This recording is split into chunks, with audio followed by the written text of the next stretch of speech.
Bonjour et bienvenue dans cette nouvelle émission du podcast Inspire-toi, le podcast qui va vraiment t'encourager, t'inspirer pour que tu puisses réaliser, mettre en place le projet que Dieu met sur ton cœur ou poursuivre le projet que Dieu a mis sur ton cœur. Aujourd'hui, je reçois Christelle, elle est la fondatrice de Waymaker et elle a passé plusieurs années à travailler en tant que salariée au Tchad en tant que humanitaire. Et aujourd'hui, elle est complètement à son compte et en formation théologique. Elle nous raconte son parcours, comment Dieu l'a poussée, inspirée, comment Dieu l'accompagne jour après jour. Tu verras, c'est vraiment inspirant. Bonjour à tous, bonjour Christelle, merci beaucoup d'avoir accepté mon invitation pour cet épisode Inspire-toi. J'espère vraiment que ton témoignage pourra encourager beaucoup de personnes qui vont nous écouter au cours de cette émission. Je suis ravie en tout cas que tu aies accepté et je vais te laisser te présenter. Je pense que ce sera beaucoup plus complexe si c'est moi qui le fais. Merci Donc, beaucoup Sarah, merci pour l'invitation sur cet épisode. Donc moi c'est Christelle, j'ai 31 ans, je suis mariée à Stéphane, on vit à Bordeaux, étudiant à Momentum Academy, donc l'école biblique de l'église Momentum, et entrepreneur, c'est pour ça que je suis ici. Depuis un peu plus d'un an maintenant, je suis la fondatrice de l'entreprise Waymaker et l'objectif de cette entreprise, c'est d'accompagner les chrétiens dans leur évolution professionnelle et je suis sûre qu'on en parlera en détail, donc je m'arrête ici pour le moment. ça marche. Du coup, dis-nous un peu comment est-ce que tu as eu l'idée d'accompagner puis les chrétiens spécifiquement dans leur parcours professionnel. Qu'est-ce qui t'a amené jusqu'à là? Ça a été vraiment tout un parcours. C'est un parcours assez long, mais finalement qui a pris son sens à un certain moment dans ma vie. Je vais essayer de pas être trop longue, mais l'idée, c'est que d'abord, moi, je suis née dans une famille athée. Donc, je n'étais pas chrétienne avant. J'ai toujours cru en Dieu. Donc, j'ai été ce qu'on appelle agnostique, quelqu'un qui croit dans un Dieu créateur parce que ça me semblait plus logique que ce monde extraordinaire ait été créé par quelque chose plutôt que le contraire. Et puis, au fur et à mesure de ma vie, Dieu est vraiment venu me chercher, me parler à certains moments, m'a aussi mis sur le chemin de certaines personnes, des chrétiens et puis, j'ai eu la chance, et ce qui est, pour moi, ça a été un déclic, c'est d'aller dans des familles chrétiennes. Hmm. Et c'est important que je l'explique parce qu'en fait, j'ai un double cheminement. J'ai à la fois ce cheminement spirituel, et c'est vraiment depuis ma plus petite enfance jusqu'à mon âge adulte, où Dieu est venu me chercher, il est venu me parler. Mais je me suis convertie qu'en début 2020, donc ça a pris du temps. Et puis, maintenant, en parallèle, sur l'aspect professionnel, moi, j'avais toujours eu à cœur d'aider les autres et j'avais aussi à cœur de voyager. Et donc, j'ai fait des études en relations internationales. Et à la fin de mes études, j'avais trois choix, on va dire, qui étaient les choix standards. À la fin de ce type d'études, il y avait le premier choix qui était de travailler dans le milieu de la défense, donc l'armée. Le deuxième, c'était le milieu de la diplomatie. Et le troisième, c'était le milieu de l'humanitaire. Et en fait, j'ai fait un calcul tout simple à cette époque-là. Je me suis dit, l'humanitaire, j'ai l'impression que c'était le rêve de beaucoup. Et le rêve, mais que personne n'a osé, en fait. Il y a beaucoup de personnes qui disent, ah, j'aurais bien aimé faire ça, mais j'ai jamais fait. Ah, mais c'est trop tard pour moi. Et moi, j'étais toute fraîche, sortie de mes études, et je me disais, j'avais personne dans ma vie aussi à ce moment-là. Donc, je me suis dit, bah, écoute, c'est maintenant. Je vais tester. Si ça me plaît, super, je continue à travailler dans ce secteur. Et si ça me plaît pas, je testerai les deux autres options. Donc, je travaille un petit peu dans ce domaine, enfin un petit peu. J'ai travaillé 7 ans dans le secteur de l'humanitaire. J'ai pas travaillé un petit peu. Ouais. Et en fait, ce qui s'est passé, c'est qu'au fur et à mesure de ces 7 ans, j'ai développé des spécificités dans mon travail. Et partout où j'allais, en fait, je faisais la même chose. Ce que je préférais, c'était l'accompagnement des porteurs de projets. Hmm. Donc, aider les associations qui portaient des projets à se lancer, à les mettre en œuvre et à développer aussi leur structure. Et puis, le deuxième aspect qui me plaisait beaucoup, c'était sur les sujets des projets qu'on accompagnait. C'était vraiment ce qu'on appelle l'appui à l'autonomisation socio-économique. Donc, l'idée, c'est que, je t'explique avec un langage plus courant, c'est que aider les personnes à se gérer financièrement parlant. Mhm. Et l'objectif de ça, c'est que, tu vois, c'est un peu comme le proverbe qui dit, pas le proverbe biblique, hein, le proverbe de la culture, Ouais. qui dit que mieux vaut aider quelqu'un à apprendre à pêcher que de lui donner un poisson. Mm. Bah, c'est vraiment cet état d'esprit-là. Comment tu aides une personne à soit avoir un travail, soit lancer une activité économique pour qu'elle puisse subvenir à ses propres besoins. Mm. Et c'est aussi une dignité. Et donc, je tournais vraiment tous les projets dans lesquels je travaillais sur cet aspect. Et tu vois, j'ai commencé à voir quelque chose qui se tissait dans ma carrière. Maintenant, 2020, je suis chrétienne, je fais ma rencontre personnelle avec Jésus. Ça change en un quart de seconde, ça change toute ma manière de voir les choses, toute ma perspective. Je suis une nouvelle créature et donc je me pose la question de ma raison d'être que je m'étais jamais posée en fait. Mm. Pourquoi je suis sur cette terre? Qu'est-ce que Dieu attend de moi? Pourquoi il m'a placée ici? Et, euh, et c'est à ce moment-là, en fait, que je commence à distinguer, à discerner ces choses qui étaient importantes pour moi. Et puis, je me dis, est-ce que ça m'amènerait pas vers des métiers du style du coaching, etc. Donc, à ce moment-là, je commence à me poser des questions.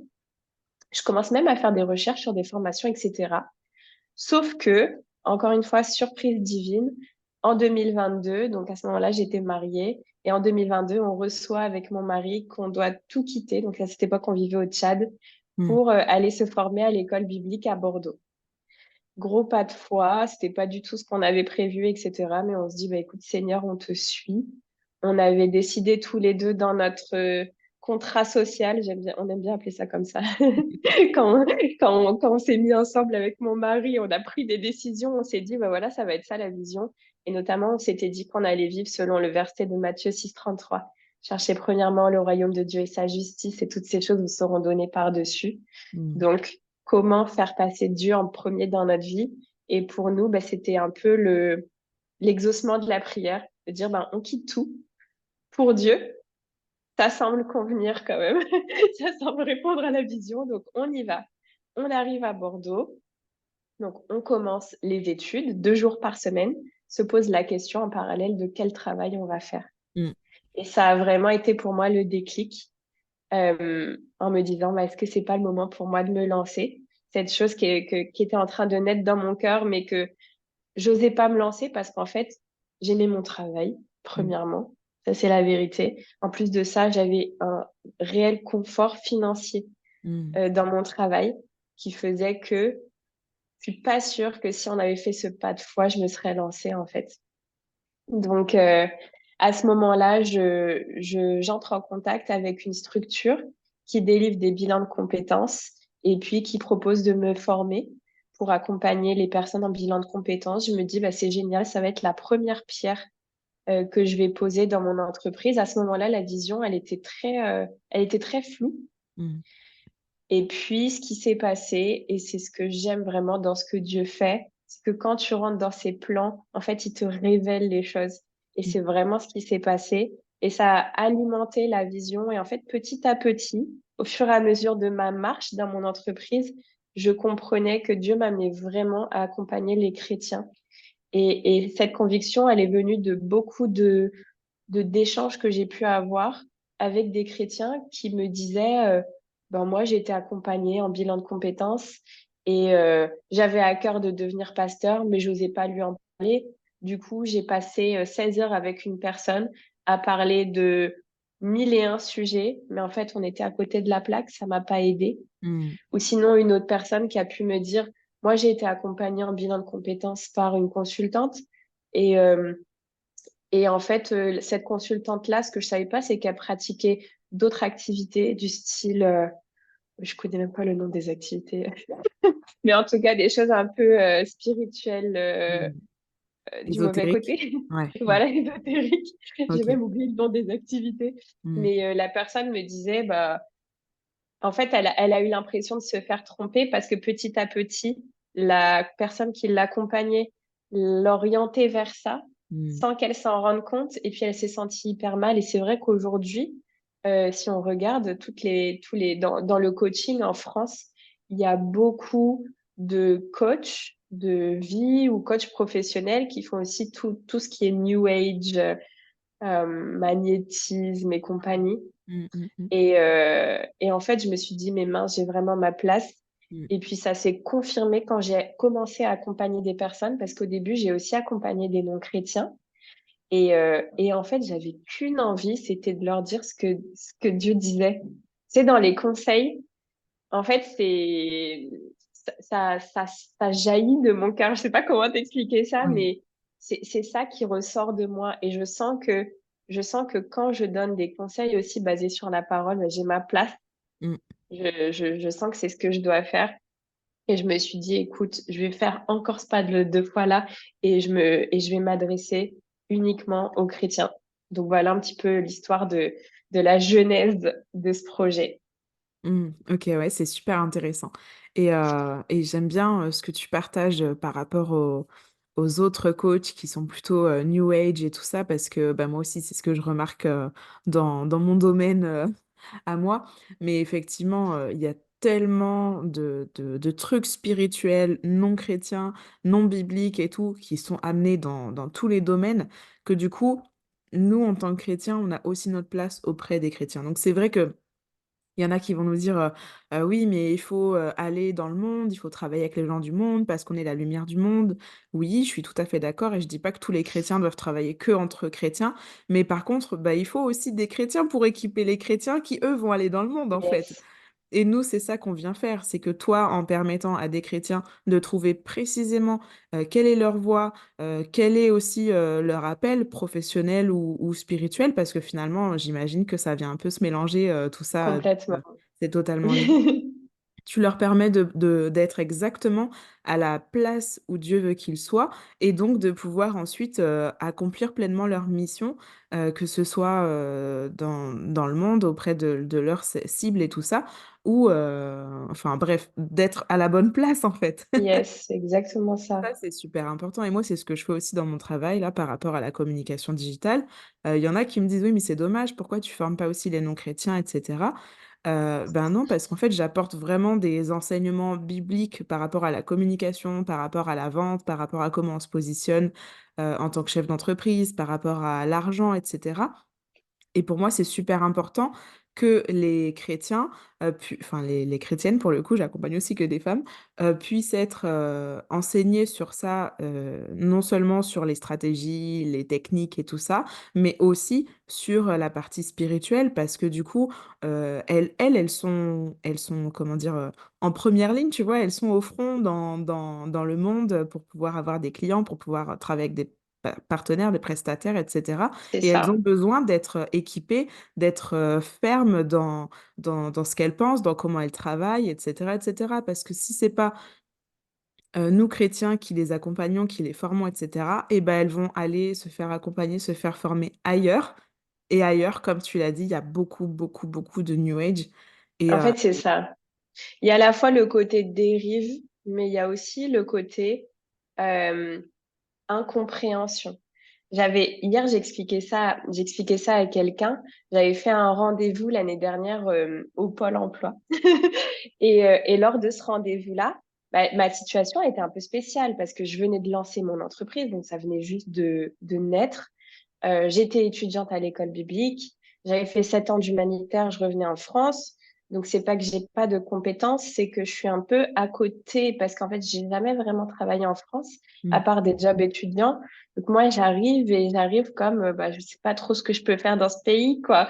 Tu vois? ouais. C'était un peu spécial. Et donc, j'ai essayé d'expliquer ma situation au conseiller Pôle emploi et vraiment, à ce moment-là, j'avais besoin de ses conseils parce que je me disais, j'étais aussi ouverte à prendre un travail en parallèle de tout ça. Et, euh, et en fait, il en est venu à la conclusion de me dire, bah, écoutez, euh, je pense que c'est très simple ce que vous devez faire. Vous devez arrêter votre formation et trouver un travail à temps plein. Et là, je me suis retrouvée en mode, mais il a rien compris en fait. Parce que pour moi, ça n'a. En fait, s'il y a une chose qui n'a jamais été une option, c'était ça, étant Mm, donné que c'était le pas de foi qu'on avait mm, fait, et ça, on allait l'honorer. mm, Le fait de formation, ça, c'était la constante. On s'était engagé pour 2 ans, on allait aller au bout des 2 ans. mm. Maintenant, comment? C'était un peu la question. Mais tu vois, je me suis retrouvée vraiment face à ça. Et lui, c'était sa conclusion. Madame, merci beaucoup. À bientôt. Donc, c'est aussi une idée de compréhension. En fait, quand tu vas parler si tu te fais accompagner dans un bilan de compétences et que tu vas parler à quelqu'un qui n'est pas chrétien ou n'a pas la foi, ben, en fait, la personne, elle va pas te comprendre. Donc, elle pourra pas bien t'accompagner. Mm, mm, Donc, c'est comme ça qu'au début, je me suis positionnée. Au début, je me suis vraiment positionnée comme une personne qui réalise un bilan de compétences standard, mais une chrétienne. mm, Donc, une personne avec laquelle tu vas pouvoir t'ouvrir, qui va prier avec toi et qui va pouvoir aussi te donner des conseils sur base de la parole. mm. Et en fait, petit à petit, vraiment, Dieu m'a travaillé et il a commencé à me révéler énormément d'idées. Et ça me fait trop rire quand je vois tes posts, Sarah, parce que à chaque fois, tu dis, ouais, là, je peux même pas dormir, je pense à ça, j'ai cette idée qui vient, et moi, c'est pareil. Parfois, je me réveille la nuit. Ouais. Et il m'a révélé des idées de programme et à chaque fois, c'était des choses qui étaient vraiment basées sur lui, fondées en premier sur lui. Et ensuite, effectivement, je continue à utiliser des outils du développement personnel, de la psychologie, mais simplement comme des outils plus comme Mm. le fondement. Et je trouve que ça fait la différence.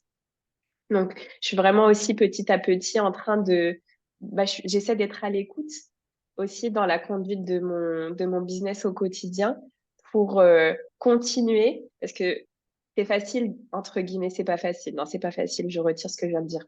Euh, Prendre une décision, on va dire, et suivre Dieu et mettre des jalons, c'est une chose, mais continuer de le faire au quotidien, c'en est une autre. Et malgré ma petite expérience, parce que finalement, ça fait que 1 an qu'existe mon entreprise, mais j'ai déjà appris Ouais. pas J'ai mal trop, de leçons. j'ai trop hâte de te réinterviewer dans 5 ans.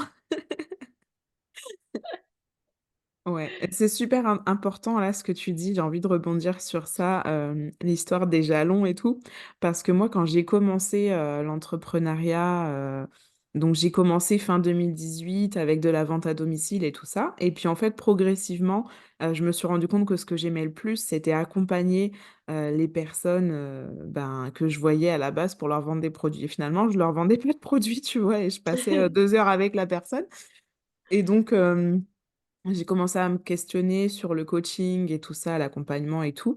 Et en fait, j'ai pris un moment de prière. J'ai reçu un programme complet. Pou, pou, pou, pou, pou, tu vois, j'ai tout écrit et tout ça. Et donc, j'ai pris une décision. J'ai posé les premiers jalons que j'avais reçus de Dieu. Et en fait, après, j'ai arrêté de l'écouter. Tu vois. Hmm. J'étais en mode, bah, c'est bon, il m'a dit ça, j'y vais. Pouf, j'ai foncé, tu vois. Et en fait, je prenais plus, voilà, je priais et tout, mais en vrai, de vrai, il était plus, enfin, il n'était pas le socle de mon entreprise parce que juste, j'avais reçu un truc, j'y étais allée et en fait, je l'écoutais pas pour la stratégie, pour comment on fait, est-ce que c'est ça, est-ce que c'est le bon public, est-ce que tu vois, tout ça, Hmm. en fait, j'ai arrêté, j'ai juste foncé avec la première idée que j'avais.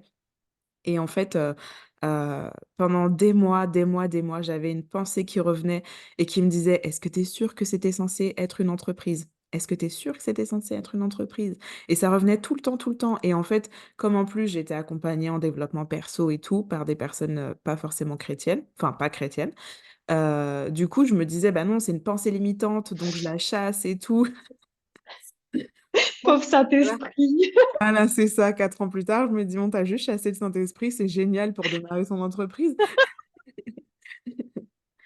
Et c'est vraiment le jour où j'ai dit, OK, il y a un truc qui va pas, ça fait des mois que j'essaye, je rame, il n'y a aucune porte qui s'ouvre, j'y arrive pas, j'applique toutes les méthodes qu'on m'apprend, je me casse la figure à chaque fois et tout. Et j'ai dit à mon mari, OK, j'ai compris que, tu vois, il y a un truc qui va pas. En fait, Dieu, il est pas dans mon business. Et du coup, j'ai pris un Hmm. week-end entier, je suis partie dans une... J'ai pris un truc sur Airbnb, c'était une cabane au fond d'un jardin chez quelqu'un. Il n'y avait même pas de douche dans le truc, tu vois. Je suis partie sans téléphone. J'ai pris, pour te dire, un vieux, c'était pas un Nokia 3310, mais un truc dans ce genre-là, tu vois? Avec juste, la possibilité pour mon mari de me téléphoner s'il y avait un problème et c'est tout. Et j'ai pris Waouh. mon cahier, ma bible et ça, pour au cas où il y a un problème, tu vois? Et là, j'ai passé 2 jours avec Dieu à dire: «OK, c'est bon, je reconnais que j'ai fait une erreur. Maintenant, je veux vraiment, que ce soit toi qui dirige. Montre-moi ce que je dois faire» et cetera et cetera. En fait, j'avais suivi une formation, j'avais appris comment est-ce que j'allais développer avec un groupe Facebook, tout ce qu'il fallait faire et tout et je dis pas que c'est mal, mais c'était juste pas ce que moi je devais faire parce que pendant Mmh. ce week-end-là, quand j'ai vraiment demandé à Dieu: «Qu'est-ce que je dois faire?» il m'a dit: «Instagram». Donc moi, j'étais en mode: Waouh. «Non, pas Instagram, j'aime pas Instagram». Mais bon, j'étais là pour l'écouter, pour appliquer et tout, donc je suis sortie de ce week-end, j'ai ouvert mon compte Instagram et puis là, c'était la révélation. Voilà, aujourd'hui, je suis formatrice Instagram pour les chrétiennes. Yes. Donc ouais, il sait toutes choses et vraiment, enfin, mon business, il a complètement changé après parce qu'au fur et à mesure que j'ai cherché sa face, sa volonté. Il a pu, rediriger, me replacer là où il fallait, ouvrir les portes, m'ouvrir les yeux aussi parce que purée, j'étais Mmh. tellement bornée dans la première idée que j'avais qu'en fait, je n'ouvrais pas les yeux, tu vois? Non, Donc mais c'est ça et je crois que c'est aussi une interview, question de mais personnalité. Parfois, je sais pas quel est ton type de personnalité, mais quand on est un peu de type personnalité assez fonceur, on est en mode un peu comme Pierre, tu vois? Juste une parole et et j'y vais, en fait. ouais, c'est ça. Et en fait, Dieu, il te c'est un peu comme dans une course. Il sonne le coup de feu de départ, tu sais? Et toi, tu cours tout seul, en fait. Tu commences à courir tout seul. Et moi, c'est ce que j'ai fait au tout début. Il y a eu quelque chose en particulier qui s'est passé parce que donc j'ai fait ce partenariat avec cette structure pour les bilans de compétences pour commencer. Et la structure me demandait d'avoir un bureau. Donc, par la foi que je me suis moi-même attribuée, Mmh, j'ai pris ce bureau-là et puis j'ai commencé à chercher des clients et à accompagner les clients. Et en fait, j'avais à peine de quoi payer les frais du bureau. Je mmh, me suis retrouvée à un moment en fait, j'étais dans un gouffre financier très clairement. mmh, Ça a duré, ça a duré 3 mois où à un moment, je ne voyais pas l'issue et pour rappel de la situation, on était redevenus étudiants avec mon mari, donc on avait besoin d'argent pour vivre, en fait. C'était vraiment, on en était rendu à cette situation-là. ouais, Et on est arrivé à ce moment fatidique où tu vois que tu as plus d'économie mmh, et que si ça continue comme ça, le mois prochain, tu peux pas payer ton loyer. Et mmh, là, vraiment, là, j'ai crié à Dieu. Là, j'ai cherché ta face. Mais qu'est-ce que tu veux? Je comprends pas. Je, qu'est-ce que je dois faire avec cette entreprise pour que ça fonctionne? Est-ce que c'est vraiment ton projet? Est-ce que je me suis fourvoyée? Est-ce que je me suis trompée? Qu'est-ce qui s'est passé? Et il m'a répondu. Et ce qu'il m'a dit, c'était, en fait, il m'a répondu de deux manières différentes. La première chose, je lui ai mis un petit ultimatum. normal. Je lui ai dit, si c'est ton projet, alors tu vas me le montrer. Et la semaine prochaine, je te donne une semaine pour qu'il y ait des clients qui arrivent vers moi, mais sans même que des personnes que je connais, j'ai cherché à les contacter, quoi que ce soit. Mmh mh. Je dis, et là, je comprendrai que c'est quelque chose que tu veux. Donc, ce qui s'est passé, c'est que cette semaine-là, il y a eu plusieurs personnes que je connais pas qui sont venues vers moi, mais en fait, qui ne sont pas venues pour les bilans de compétences, qui sont vraiment venues pour Waymaker, des Waouh. chrétiens qui souhaitaient être accompagnés. Et là, je me dis, OK, donc en fait, depuis que j'ai commencé l'entreprise, je mets tous mes efforts sur l'action de bilan de compétences avec ce prestataire-là. Mais en fait, ce que Dieu veut que je développe, c'est Waymaker. Mmh Donc mh. ça, c'est la première chose que je réalise. Et la seconde chose que je réalise et qui me met une grosse gifle, c'est que, en fait, j'ai mal placé ma foi parce qu'il m'a jamais dit de prendre un bureau. Et moi, j'étais là, non, mais je l'ai fait par la foi. Et en fait, ce qu'il me dit, c'est que c'est bien d'avoir la foi, mais la foi dans les promesses que moi je te fais. Et Mmh, là, toi, tu t'es fait une promesse à toi toute seule. Je t'ai jamais dit de prendre un bureau. Moi, ce que je t'ai dit, c'est d'utiliser tes 5 pains et tes 2 poissons. mmh, Ce que tu avais déjà. Et ce que j'avais déjà, c'était un ordinateur, c'était une connexion Internet. Et donc, je comprends qu'en fait, j'aurais dû développer des Compétences. accompagnements en ligne et mes compétences, bien sûr. Mais je me dis, bah voilà, je me suis perdue avec un bureau. En Mmh. fait, j'aurais juste dû développer ça en ligne. Et puis, à partir de ce moment-là, que j'ai cette révélation, cette semaine-là, il y a tout qui a commencé enfin, en un mois, avec mon mari, vraiment, on a eu la provision divine, mais de tellement de manières différentes. Enfin, c'était extraordinaire, mais parce qu'on avait compris. En fait, on avait compris les erreurs qu'on avait faites. Et donc, si on revient au sujet de tout à l'heure, quand je parlais de poser les jalons, bah, c'est ça aussi. Euh, je me suis dit, OK, c'est le projet de Dieu, je fonce. Puis là, j'ai foncé avec toutes mes forces. En faisant ce que je pensais qui était bon et en disant par la foi, Seigneur, je suis ta parole. Et lui, il m'a regardé, il m'a dit, je suis pas dedans. Donc, il a Ouais. fallu se réajuster et ça m'a donné une bonne leçon pour la suite. Et je suis heureuse aussi de l'avoir apprise assez tôt, finalement, dans la vie de mon entreprise. J'espère que je l'oublierai pas. Parce que c'est aussi ça, mais c'est de toujours mettre Dieu au centre et de faire sa volonté avant tout et de lui demander, de pas présupposer sa volonté. Ouais, c'est clair. Une des clés, je pense, pour réussir, pour croître et tout ça, c'est vraiment de faire uniquement ce que Dieu nous montre qu'on doit faire, en fait. À partir du moment où tu te rajoutes des trucs parce que tu penses que c'est bien ou parce que tu en as envie ou parce que c'est cool, bah, en fait, tu te décentres de ce que Dieu veut et donc il va pas, genre, te renier, te châtier et tout, mais par contre, la croissance, la prospérité, elle va arriver uniquement dans le chemin exact que lui, il a prévu, en fait. Donc je pense que c'est super important cette clé que tu as apprise Mm. de faire vraiment ce que lui te montre et qu'après le reste, Yes. bah, tu vas ramer toute seule, quoi. C'est ça, Ouais et je pense que exactement. tout le monde se pose la question. Moi, j'ai trop envie de savoir, en tout cas. Du coup, ton mari, est-ce que lui aussi, il est entrepreneur? Alors, ce qui est très, très drôle, c'est que à l'origine, quand on s'est rencontrés, c'était lui l'entrepreneur. Donc, là, on va dire l'une des bases du mariage, c'était de se dire, moi, j'étais la valeur sûre, la stabilité, celle qui ne va jamais entreprendre parce que je suis tellement bien dans mon travail et j'aime être employée, tu vois. Et puis lui, c'était un peu le côté, bon, vas-y, entreprends, on va voir ce que ça donne. OK. Et d'ailleurs, bah, c'est lui aussi qui m'a beaucoup partagé l'envie d'entreprendre parce que c'est un entrepreneur dans l'âme. Mmh. Et ce qui s'est passé quand on est arrivé en France, c'est que bah, moi, j'ai eu ce projet à cœur, donc je me suis lancée et ça a un peu inversé la balance. Mmh. Mais ce qui est bien, c'est que donc lui, actuellement, il est employé. D'accord. Parce qu'on s'est dit qu'il nous fallait quand même un peu de stabilité. Comme je le disais tout à l'heure, on est des étudiants, on travaille pas à temps plein.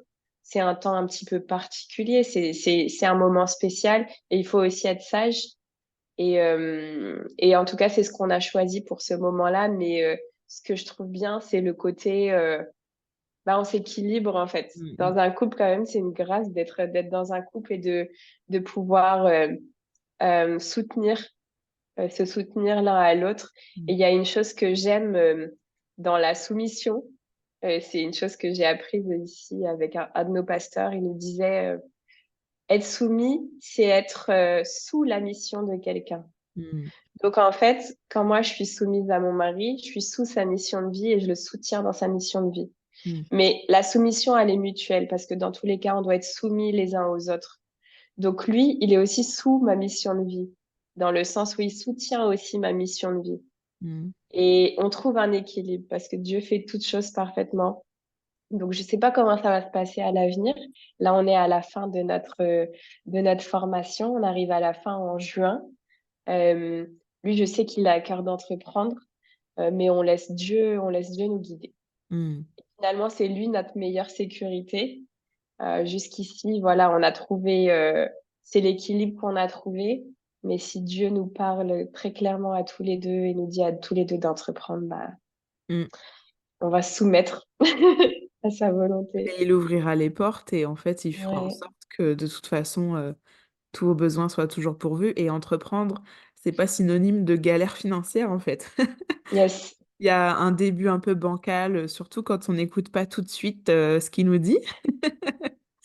Mais voilà, il y a des gens, ils entreprennent et tout de suite ils gagnent de l'argent parce que, ils ont tout de suite fait les bonnes choses et Dieu a tout de suite pu ouvrir les portes parce qu'ils étaient, soumis à Dieu. Yes. Heu, entreprendre, ça veut pas forcément dire se retrouver en galère. Je pense que c'est Mmh. important de le dire et en vrai, moi, j'ai galéré pendant 4 ans parce que enfin pendant 4 ans parce que pendant 4 ans, en fait, j'ai pas écouté ce qu'il me disait de faire, tu vois? Mmh. Mais depuis que j'écoute, bah, je fais du chiffre, en fait et là, je me dis: «Si j'avais écouté depuis le début», tu vois? Je me serais évité beaucoup de galères. Mais bon, Ouais. c'est comme ça. Super, bah, merci beaucoup. Une dernière petite question, qu'est-ce que tu aurais comme encouragement pour, ceux qui nous écoutent aujourd'hui? Pour les personnes qui souhaiteraient entreprendre ou Oui, pour les pour les personnes personnes qui qui ont souhaiteraient un projet sur le cœur, qui n'osent pas ou alors qui sont découragés ou, voilà. ben pour les personnes qui auraient quelque chose à cœur et qui osent pas vraiment se lancer, je leur dirais, finalement, l'inaction nous coûte toujours plus que de passer à l'action. Mmh, Parce que l'inaction, ça crée des remords, ça crée des regrets. Euh, Tu vas toujours te demander et si j'étais passé à l'action, et si j'avais. Et en fait, ça coûte toujours plus cher. Et moi, ce que j'aime dire aux personnes que j'accompagne, qui ont envie, qui ont un projet à cœur, c'est d'abord, OK, toi, ta vision, c'est la vision de l'étape 1000. Mais t'es pas obligé de passer de 0 à 1000 en un seul pas. mmh, Donc, on a souvent l'impression, tu vois, il faut tout changer de maintenant à demain, en fait, que tout va changer. Par exemple, si tu as, je sais pas, si tu as le projet d'ouvrir une chaîne télé, je dis n'importe quoi, tu as l'impression que demain, il faut que ta chaîne télé, elle soit là, que tu aies les dernières caméras, derniers cris, etc. Mais pose-toi la question plutôt, bah, c'est quoi l'étape 1? C'est quoi l'étape 1 vers la réalisation de ce projet-là? mmh, Bah, l'étape 1, ça peut être, par exemple, quelle formation tu peux faire dans le domaine de la télé. mmh, Ça va te faire avancer vers la réalisation du projet et tout en démarrant de ton étape 0. Parce que moi, c'est vraiment quelque chose que j'ai expérimenté, un conseil que je donne à tout le monde aujourd'hui. Ces 5 pains et ces 2 poissons-là, c'est hyper puissant. Qu'est-ce que tu as aujourd'hui? mmh, Dieu, il te demande pas d'utiliser ce que tu n'as pas. Il te demande d'utiliser ce que tu as. Quand mmh, il a, euh, quand il a trouvé Moïse dans le désert, euh, il a utilisé ce qu'il avait. Ce qu'il avait, c'était son éducation, parce que Moïse, il avait été éduqué au palais royal, au mmh, palais du Pharaon. Donc, il avait été éduqué quand même comme un prince d'Égypte, quelqu'un qui était capable de régner sur tout un peuple. Ce qu'il avait aussi, c'était sa capacité d'être un berger. Et puis, ce qu'il avait, c'était son bâton. Et il a utilisé son bâton pour faire les miracles. mmh, mmh, Et nous, on croit souvent qu'on dit, mais je peux pas, regarde, je vis dans un petit appartement, dans une ville perdue, comment je pourrais lancer une chaîne de télé un jour, etc. Mais Dieu, il te dit pas de passer de ça à la chaîne télé de manière miraculeuse. Nous, on aimerait trop avoir les bénédictions, j'appelle ça les bénédictions micro-ondes. Alors, tu mets ça dans le micro-ondes et tac, c'est fini. Malheureusement, ou non, heureusement d'ailleurs, sinon on serait très orgueilleux. Heureusement, le processus de croissance qui a été établi par Dieu, ben, c'est un processus qui prend du temps. mmh, Et il faut accepter ces étapes de la croissance. Et je dis toujours aussi, un vaut mieux que zéro. mmh, L'étape 1 vaut mieux que l'étape 0. Donc, quelle est ton étape 1? Va à ton étape 1. Quand tu y seras, tu vas te demander quelle est l'étape 2. mmh. Puis petit à petit, tu vas avancer. Et si Dieu le veut, tu arriveras à l'étape 1000. Excellent, je kiffe. Trop bien. Super, c'est super encourageant. Merci beaucoup et ouais, franchement, merci beaucoup. Je mettrai dans le lien de la description, tes contacts et tout ça pour, les personnes qui voudraient, en savoir plus sur ce que tu fais et voilà, en tout cas, bah, merci infiniment Christelle. Je trouve que c'était hyper inspirant. J'ai trop hâte de t'interviewer dans peut-être qu'on le fera tous les ans, comme ça on suivra ton parcours. Ça marche, ça va vite. Ça va vite ici. En tout cas, que le Seigneur te bénisse, qu'il continue à œuvrer dans ton entreprise, à amener les personnes qui ont besoin de tes services, parce que c'est vraiment ça, en fait. C'est pas, il s'agit pas de trouver des clients, mais il s'agit vraiment, en fait, d'attirer les clients, qui ont besoin de tes services et je Mmh. crois vraiment que Dieu, il fait sa part, en tout cas, dans ça, donc sois béni, sois encouragé. Bah, merci Sarah. OK et bah, à très bientôt. Ça marche. Bye bye. Waouh, quel parcours encourageant, quel parcours inspirant. Je sais pas toi, mais moi j'ai été boostée. J'ai pris aussi pas mal de leçons, de rappels. C'était vraiment fort. Je suis toujours admirative de voir comment Dieu conduit les choses et comment il nous accompagne tout au long du chemin. Quand il s'agit de son projet, il ouvre les portes et il pourvoit. Et j'espère que cet épisode t'a encouragé. Tu peux me mettre en commentaire en quoi ça t'a aidé et puis tu peux le partager aussi autour de toi pour encourager d'autres personnes. Sois bénie et à bientôt.